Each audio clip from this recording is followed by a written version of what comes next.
తెలంగాణ రాష్ట్ర హైకోర్టు ఈ శాసనసభ్యులు ముఖ్యంగా దాన నాగేంద్రరావు గారు, మన కడియం శ్రీహరి గారు, వెంకట్రావు గారు భద్రాచలం వారు ముగ్గురి పైన ఒక విచారణ జరిగింది హైకోర్టులో.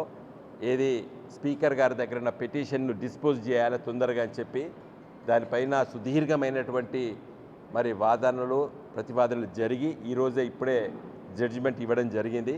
ఆ జడ్జిమెంట్లో హైకోర్టు ఏం తీర్పిచ్చిందంటే వెంటనే 4 వారాల లోపల మరి ఆ పిటిషన్స్ని అంటే విచారించి మరి దానిపైన ఒక నిర్ణయం తీసుకోవాలని చెప్పి హైకోర్టు ఆదేశించింది. మరి ఈ 4 వారాల లోపల స్పీకర్ గిట్ట నిర్లక్ష్యంగా వ్యవహరిస్తే అది మళ్ళీ మేమే స్వీకరిస్తామని చెప్పి కూడా ఆదేశించినట్టు ఇప్పుడే టీవీలలో చూస్తున్నాం. సరే, ఈ వార్త మరి వేచి చూడాలి. స్పీకర్ గారు 4 వారాల్లో మరి దానిపైన చర్యలు తీసుకుంటారని చెప్పి ఆశిస్తున్నాం. ఇదే సందర్భంలో నేను ఒక న్యాయవాదిగా మరి 2004, 2009లో మన హన్మకొండ పార్లమెంట్ సభ్యుడిగా నేను ఢిల్లీలో ఆ రోజు మా పార్టీకి సంబంధించినటువంటి మరి పార్లమెంటు సభ్యులు ఒకరు పార్టీ నిర్ణయానికి వ్యతిరేకంగా ఆలోచన చేస్తే మేము కూడా స్పీకర్ దగ్గర ఒక పిటిషన్ వేశాం. ఏది ఆ రోజు సోమనాథ్ చటర్జీ గారు ఉండే పార్టీని ధిక్కరించి నిర్ణయం తీసుకున్నారు, ఓటింగ్లో పాల్గొన్నారని చెప్పేసి మేము ఆ రోజు ఆలయ నరేంద్ర గారి పైన పిటిషన్ వేశాం సోమనాథ్ చటర్జీ గారి దగ్గర. అప్పుడు కూడా ఇదే మరి దాని నాన్చుడి ధోరణితో ఉంటే కూడా మేము పట్టుబట్టి మరి సరే నిర్ణయం జరిగింది, విచారణ జరిగింది, అది వేరే విషయం.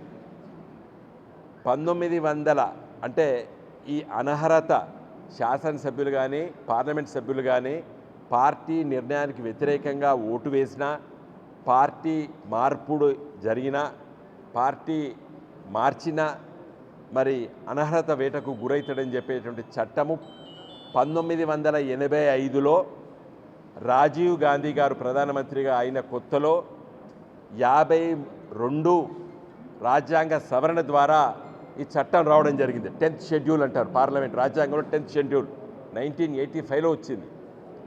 దురదృష్టం ఏంటంటే ఒక సమయం దాంట్లో పెట్టకపోవడమే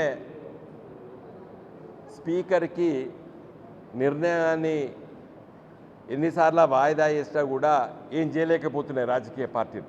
1985 అంటే అవి 15 సంవత్సరాలు, ఇది 24 సంవత్సరాలు, దాదాపు 39 సంవత్సరాలు ఈ చట్టం వచ్చినప్పటికీ కూడా ఈ లొసుగు ఉన్నది 10th షెడ్యూల్లో.